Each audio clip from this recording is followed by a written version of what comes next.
Let me welcome my guest of the show, Rupesh Patel, is a fund manager and is joining us on the show today. Rupesh, good afternoon. Thank you very much for your time. What's your analysis been of what's happening right now? Policy response both from the RBI and the government has been very active in the last couple of weeks. When you interact with the company management, what's the feedback you're getting from them? How long could this slowdown last?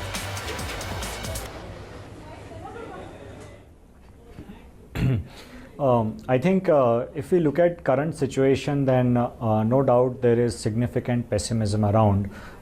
You look at economic data, I mean it continues to remain weak. Look at data points like commercial vehicle sales, passenger vehicle sales, or there is slowdown on the consumption side as well.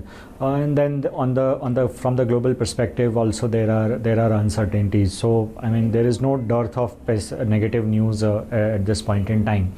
But I believe at the same time there are certain positives like in last 1 year interest rates have come down, and the outlook that interest rates should come down further from here on. Monsoon, maybe 1.5 months back we had concerns that this year monsoons may not be great, and this would have implication for rural demand.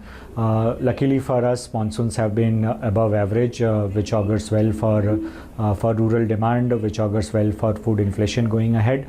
Crude continues to behave well. I mean, barring the events of last few days, crude continues to remain in that range where India is comfortable. So the outlook on inflation remains benign. Interest rates, government and RBI are trying their level best to ensure that the transmission happens. At the same time, we are yet to see the impact of structural reforms like insolvency and bankruptcy code or GST, which have been put into place. So I think there are negatives, but there are a lot of positives also. And as the time progresses, we'll see that these these positive things will play out, leading to recovery in economic growth and earnings growth also widening, and that's when I think markets will start looking up. Rupesh, particularly about BFSI space, I would like your opinion on the corporate banks and also NBFCs in the light of very anemic growth on the credit side and rates coming down. In fact, government is now ensuring that the transmission happens at the lower levels. How will it impact their margins in the medium term? How's growth, Right. credit demand, which is slightly weak? So in this light, what's your view on NBFCs and corporate banks?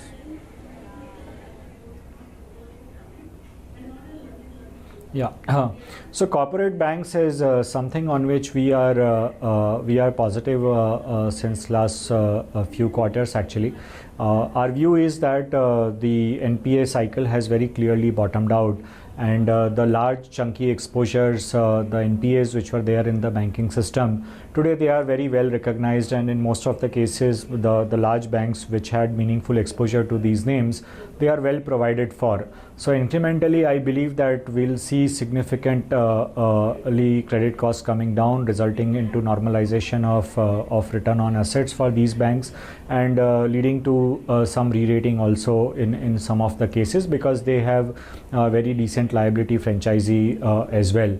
So corporate banks, I know that there has been disappointment in terms of the pace of resolution which was expected under IBC, but I believe, I mean, this IBC being a new law, it was getting tested in the courts, and government is proactively making amendments to make it implementable successfully on the ground. So I think it's a matter of time that we'll start seeing resolutions picking up under IBC. So I think the view on corporate banks continue to remain positive. There is a view that with RBI pushing on transmission of lower interest rates, and banks have been asked to link their home loan rates or rather retail loan rates to a market level benchmark, and this may lead to pressure on net interest margins for the banks. I believe, I mean, it's too early to reach such conclusions because this change is to be implemented on prospective basis. So from 1st October onwards, this will come into play. So if you look at the portfolio level, this may not still make a huge difference to a bank's margins. And secondly, banks have certain levers available to protect their margins in a scenario wherein your rates are going down, but the cost of capital is not going down, cost of funds is not going down for the banks. So I think we need to see how it really plays out. I don't think at this point in time we can necessarily conclude that this will lead to downward pressure on net interest margin for the banks. On NBFC side, I think on the liability side, NBFCs which are backed by good business groups, which are not aggressive in their credit practices, I think they are the ones they'll come out stronger from the current disruption which we are seeing. No doubt growth rates have come down, but incrementally I believe as the dust settles, the conservative ones, the one which are well funded, the one which are backed by good management groups, I think they will do well.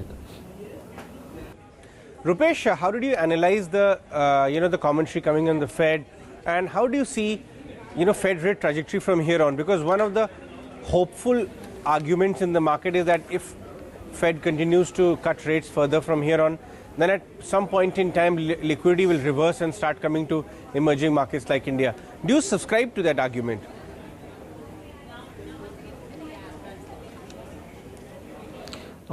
I think if we look at the global macro factors, then I mean, about 1.5 years back, there was this big concern that Fed is going to increase interest rates, and as a result, 2008 onwards, after the global financial crisis, we saw that globally markets were flush with liquidity and interest rates were being brought down very consistently. Now that cycle has bottomed out, and from that point onwards, it was expected that US dollar interest rates will start going up. And so they went up, and the expectation was that the cycle would continue for some time to come. But here we are, that the slowdown in US economy, at the same time concerns around trade war between US and China has led to Fed reversing its stance, and we have seen that now the Fed has started bringing down interest rates. So for a country like India, it augurs well. I mean, the environment of lower interest rates and global liquidity being there, that augurs well for a capital-starved country like India. So, for example, when India needs to recycle its assets, when we need investors for ready-made infrastructure assets like many road projects or the commercial assets which are there, money which is earning very low returns globally, that money would come in India chasing the yield. I mean, we are all aware of the data points like almost $13 trillion worth of global investments. They are earning zero or negative returns. So in such an environment, I think macro stability and interest rates, the yields which Indian assets offer, it's something which is very, very positive for India. Rupesh, how are you analyzing this program of government to go ahead and cut stakes dramatically in some of the high quality profit making PSUs, because clearly they have very high quality cash flow and dividend yield, and there are takers for it, but bunching it up in ETFs perhaps may not be the great idea. Selling part of it to strategic players perhaps will get you better valuations. What's your thought on this argument?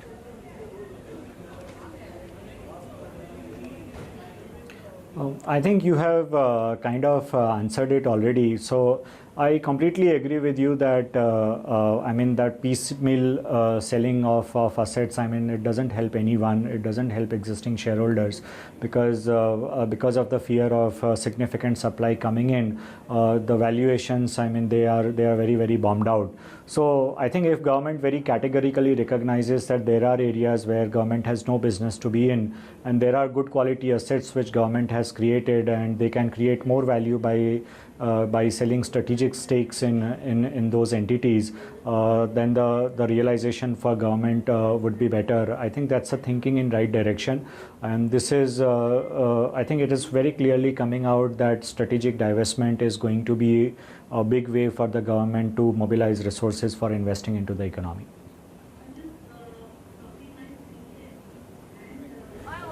Right, Rupesh, any ballpark, the funds which you look at, what is the proportion? I'm curious to know, do you have PSUs versus private sector?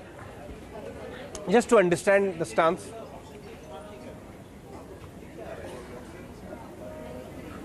Yeah, so the investment approach which we have in our portfolio is more bottom up, and it's more driven by the potential for growth and the relative valuation which you pay for that potential for growth.